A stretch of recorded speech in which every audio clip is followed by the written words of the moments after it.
Basic cheer motions. Motion's simple arms movements are the most basic cheerleading moves.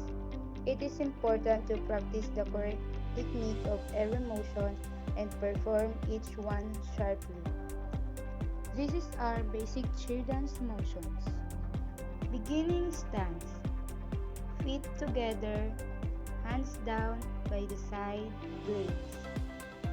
Cheer stance. Feet more than shoulder width apart. Hands down by the side in blades. Clasp. Hand clasp at the chain. Elbow in. Clap. Hands in blades at the chin. Elbows in. High V. Arms extended up forming V. Relax the shoulder. Low V. Arms extended down forming V. Touchdown. Arms extended straight and parallel to each other. Fist facing in. Low touchdown.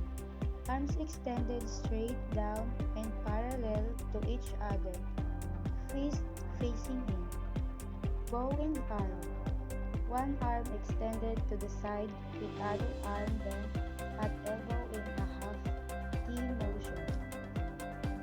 Overhead clasp.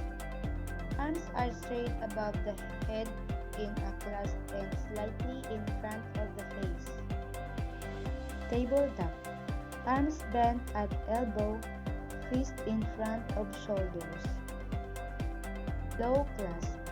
Arms extended straight down in a clasp and slightly in front of the body. Punch. One arm extended straight up, one arm on hip, in fist. L motion. One arm extended to the side with other arm extended in a punch motion. Diagonal. One arm extended in a high V and other arm extended in a low V. T motion. Both arms extended straight out to the side and parallel to the ground. Relax the shoulders.